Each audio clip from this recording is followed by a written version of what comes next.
The sermon for the first Sunday of Lent, the obligation of fasting. When he had fasted 40 days and 40 nights, he was afterwards hungry. Matthew chapter 4, verse 2. Terrible Lent, are you back again? Must we again suffer hunger? Alas, how will I be able to stand that? 40 whole days, one after the other. It is too much.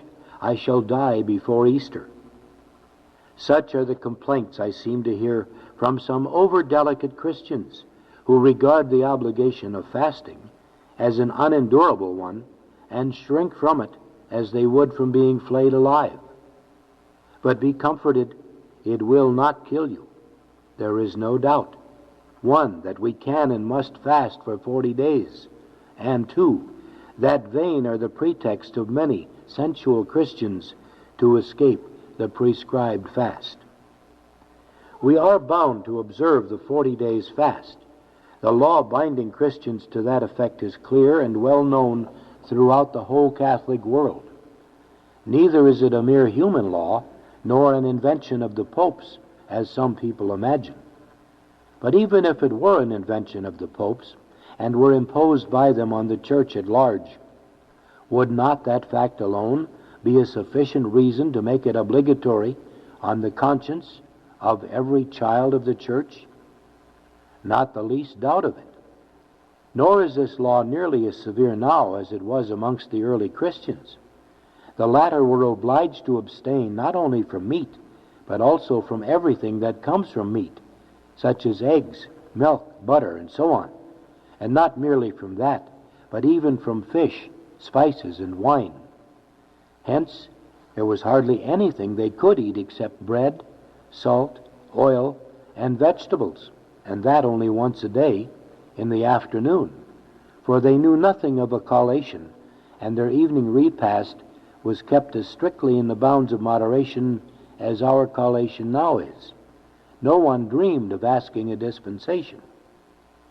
And is there any modern Christian who will try to excuse himself by saying that he cannot observe the Lenten precept, easy as it is nowadays, or that he is not bound to do so?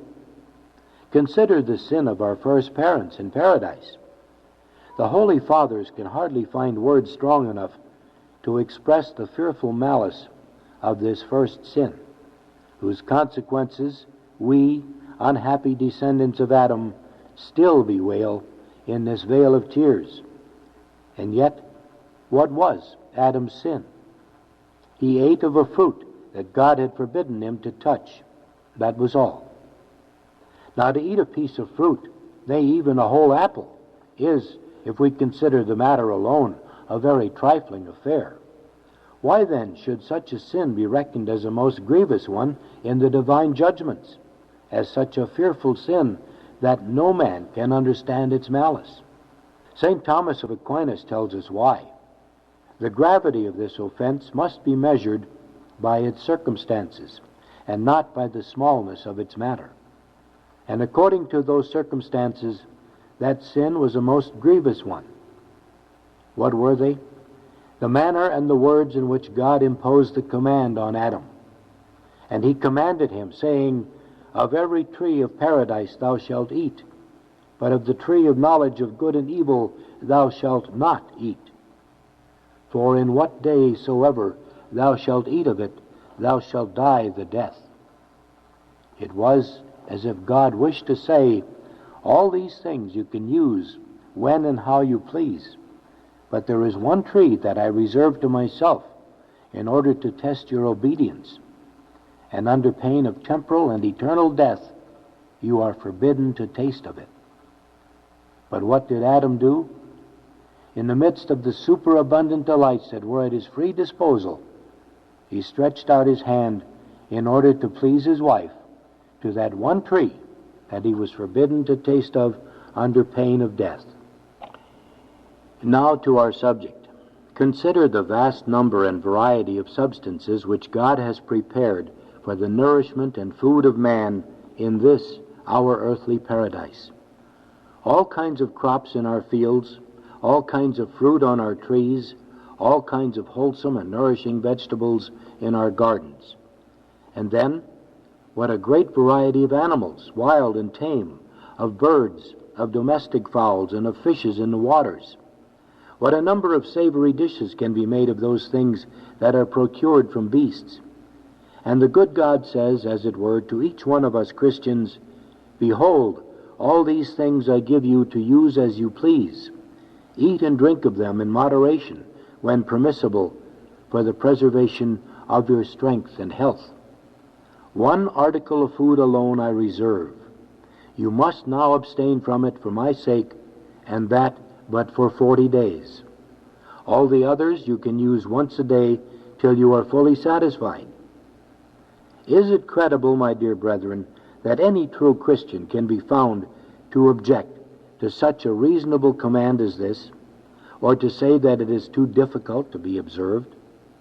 I can hardly imagine that anyone would be so rebellious as to violate the precept of God in His church by eating meat on a fast day or a day of abstinence. And yet, alas, how many half-Catholics there are who refuse to observe this easy law. We are not bound to fast in that way, they say. Nay, we cannot fast in that way. Let us hear now some of their vain excuses. All Catholics under 21 years of age, people of advanced age, laborers, the sick, the delicate, and the convalescent, pregnant and nursing mothers, all these have indeed good reason for saying that they cannot observe the law of fasting, at least as far as eating only one full meal in the day is concerned. Nowadays, the sick and convalescent may, even if necessary, be dispensed from the precept of abstinence, such people being permitted to eat meat without violating the law of fasting. But alas, how many other people there are, of both sexes, whose self-love furnishes them with all sorts of pretexts to evade the Christian law of fasting. While I'm willing to admit that we are not lords and masters, but rather caretakers of our health, our bodies, and our lives, and therefore that we are not allowed to neglect them altogether, it is also certain that we must care for the body only insofar as we may render it serviceable to the soul.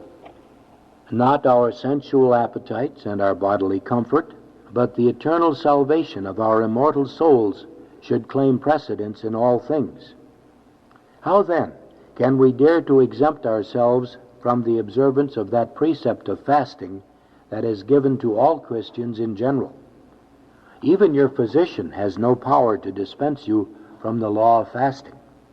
All he can do is to declare that you have a reasonable cause for asking a dispensation.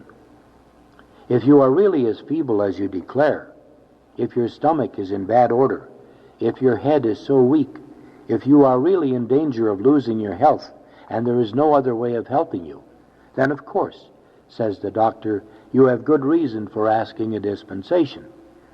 But if your weakness is, as is generally the case, merely imaginary, if your fears are founded on self-love, sensuality, love of comfort, gluttony, and dread of self-denial and Christian mortification, then your dispensation, although 100 doctors endorse it, is still null and void in the sight of God. But, you say, I know by experience that fish is not good for me. Well then, who compels you to eat fish? Let it be and eat something else. But that would be difficult and hard to do. Quite so, and that is precisely the reason of the law of fasting. It must be hard and difficult. Consider, I pray you, the vast numbers of poor people who, besides having to work hard every day, hardly see a bit of meat oftener than once or twice a year, while they are just as badly off with regard to fish. And yet they are able to enjoy good health on their fare of bread and vegetables. They can do without meat for a year at a time, while you're afraid to abstain from it for a few weeks during the Lent. How many people there are, of both sexes, in convents and monasteries, who spend their whole lives without eating meat or anything that comes from meat, and yet they reach a ripe old age. St. Hilarion was 80 years old, St. Pachomus 110. Saints Anthony, Arsenius, and Romuald lived to be 120. And what ascetic lives they led. Did they have meat outside of Lent, or fish prepared with all kinds of delicious sauces during Lent? No, indeed. Dry bread, herbs, and vegetables were their food, pure water their drink, and even these things they did not eat their fill of, unless on some great feast days.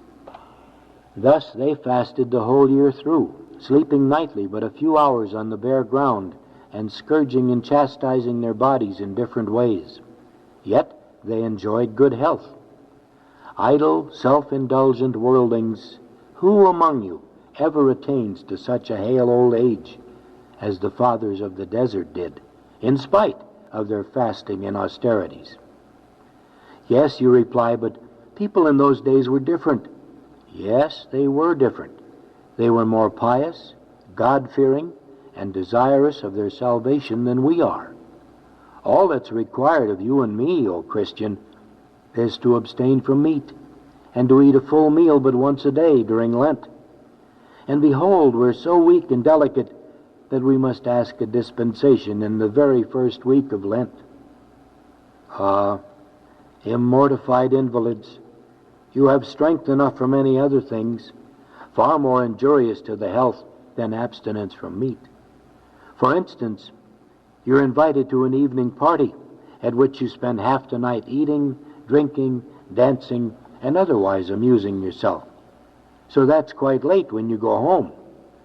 Before accepting the invitation, do you go to consult a doctor as to whether it's good for your health to appear at such a party? What an extraordinary question, you say. Why should I ask the doctor about such a thing? But are you not afraid of getting ill, or of putting your head or stomach out of order, since you're so weak and delicate? Are you not afraid of injuring yourself by walking or driving through the cold air late at night, in the wind and rain, sleet and snow, depriving yourself at the same time of your night's rest? No, you say. I can endure that easily enough, and I find a pleasure in it. Well, if such is the case, you must have a strong constitution. To get up an hour earlier than usual in the morning and go through the cold air to Mass, to suffer some discomfort for the purpose of assisting at some public devotion on weekdays or at a sermon on Sundays, that I am well aware is bad for your health, or is sure to affect the head and the lungs injuriously. But I thought it was just as bad when one went out to parties in similar circumstances. Oh no, you answer. I've never found that to be the case. Truly, I see now that you must have a strong constitution indeed. And when you've spent 4 or 5 hours dancing and go out of a warm room into the cold night air and then into the warmth of your own house again, do you not find that injurious to your health? No, not at all. Wonderful indeed must your constitution be. And when you eat or drink to excess, or fill your stomach with all kinds of fruit, sweetmeats, liquors, and ices at entertainments, are your head and stomach always in good order? Yes, I can bear all that without difficulty, nor does it make me the least ill. Certainly you must be a very healthy person, for all doctors maintain that nothing is more injurious to the health than to eat and drink to excess, especially when different kinds of food and drink are used at the same time. And some have told me, too, that there's nothing more apt to cause colds and catarrh than the night air, and sudden changes from heat to cold, and from cold to heat. Let doctors say what they will. I've done it over and over again, and it has not hurt me. Then your constitution must be a very strong one. But tell me, is not this constitution of yours the same during Lent? Up to Ash Wednesday, you've been so strong and healthy that nothing could hurt you. Yet now, you're so weak that if you abstain from meat for a time, you're sure to get sick. Ah, Christians, is it possible that one can endure anything to please the world or to gratify the senses and the desires of the flesh? While if there's question of obeying the law of God in the church, all our strength is gone. The head is too weak, the stomach too delicate. We fear we may grow sick and die. But what will all these excuses avail before the omniscient God, who cannot be deceived, and who well knows what each one is able to bear? What will they avail before that judge of whom the prophet David says, "He shall judge the world with justice, and the people with his truth"? Mark these words, weak Christians. In his own divine truth, he will judge the world, and not according to your idle imagination. You refuse to fast. You unlawfully eat flesh meat in order to preserve your health and prolong your life. But have a care, lest in punishment of your disobedience, God may deprive you of health and life together. My dear Christians, unless evident necessity requires otherwise, let us strictly observe the law of God and of the Catholic Church. If self-love and sensuality try to persuade you that you cannot observe the general law of fasting, make them the same answer that St. Augustine once made in another matter. Why should I not do what these men and women have done? So many Christians have kept the law of fasting for so many centuries, even when it was so strict that both fish and flesh were forbidden. Why then should I not observe it, now that it is made so easy? So many religious of both sexes can fast during almost the entire year. Why should not I fast for 40 days? At all events, God has appointed the fast, and my mother, the Holy Church, has imposed it on her children. This alone should induce me to show myself publicly her obedient child. And even if fasting should be somewhat more difficult to me than to others, who try to evade it by all sorts of vain pretexts, yet my soul and my flesh will have all the more consolation in God. And when the joyful season of Easter comes, I will be able to sing more heartily the glorious Alleluia. Amen.